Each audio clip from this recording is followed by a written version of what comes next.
Oke, jadi dalam menjumlahkan bilangan bulat, kita bisa menggunakan dua cara. Yang pertama dengan menggunakan alat bantu, dan yang kedua tanpa menggunakan alat bantu. Jika anak-anakku ingin menggunakan alat bantu, maka kita bisa menggunakan alat bantu berupa garis bilangan, kartu bilangan, dan masih banyak lagi media yang bisa kita jadikan alat bantu.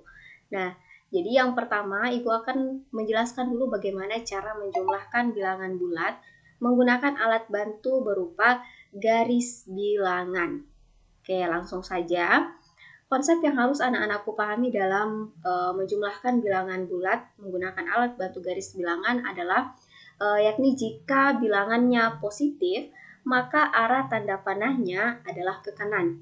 Sebaliknya, jika bilangannya adalah negatif, maka arah tanda panahnya menuju ke arah kiri. Contoh, misalnya Ibu kasih 5 ditambah minus 4. Nah, jadi kalau misalkan kita menggunakan alat bantu garis bilangan, berarti kita gambar dulu nih garis bilangannya. Ingat, yang di sebelah kanan 0 itu adalah bilangan positif, dan sebelah kiri 0 itu adalah bilangan negatif.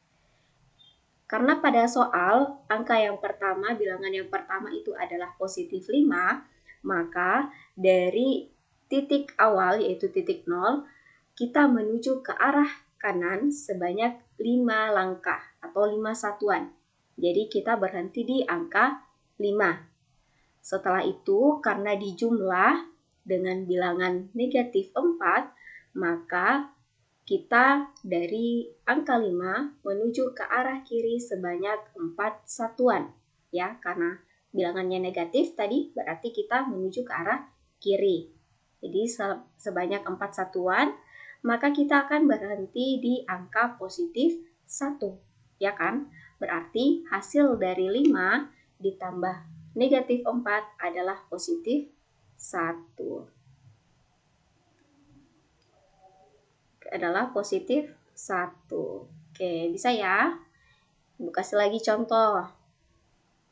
Misalnya minus 2 ditambah minus 2. Berarti kalau misalnya kita menggunakan alat bantu garis bilangan, seperti tadi kita gambar dulu garis bilangannya. Di sebelah kanan 0 itu positif, di sebelah kiri 0 adalah negatif. Karena angka pertama atau bilangan pertama dari soal adalah negatif 2, ini ya, negatif 2, maka dari titik 0 kita menuju ke arah kiri sebanyak 2 satuan atau 2 langkah. Nah, berarti kita berhenti di angka negatif 2. Ini kan, di sini. Setelah itu, karena ditambah dengan bilangan negatif 2, ditambah dengan bilangan negatif lagi nih, berarti kita masih menuju ke arah kiri. Jadi dari angka negatif 2, kita melompat ke arah kiri sebanyak 2 langkah atau 2 satuan. Di 2 satuan berarti kita berhenti di angka negatif 4. Maka jawaban untuk soal ini adalah negatif 4. Oke, bisa ya? Nah, Ibu kasih contoh lagi. Ingat konsepnya, kalau dia positif ke kanan, kalau dia negatif berarti ke kiri. Diketahui suatu gedung berlantai 12. Dari gedung tersebut, 3 diantaranya berada di bawah permukaan tanah. Jadi karena dia berada di bawah permukaan tanah, 3 lantainya berada di permukaan tanah ya. Berarti 3 lantai ini bernilai negatif. Jadi negatif 1, negatif 2, negatif 3. Ya kan? Nah, kalau kita gambarkan dalam garis bilangan, maka posisinya Tito berada di lantai terbawah. Berarti Tito berada di bilangan negatif 3 ya. Karena paling bawah itu kan negatif 3 ya. Kemudian, Tito naik 7 lantai dengan lift. Karena Tito naik berarti arahnya ke arah kanan. Jadi kita ke arah kanan sebanyak 7 satuan. Kenapa 7 satuan? Karena kita naiknya 7 lantai ini. Di sini, ya kan? 7 lantai. Berarti kita ke arah kanan dari angka negatif 3 ke arah kanan sebanyak 7 satuan.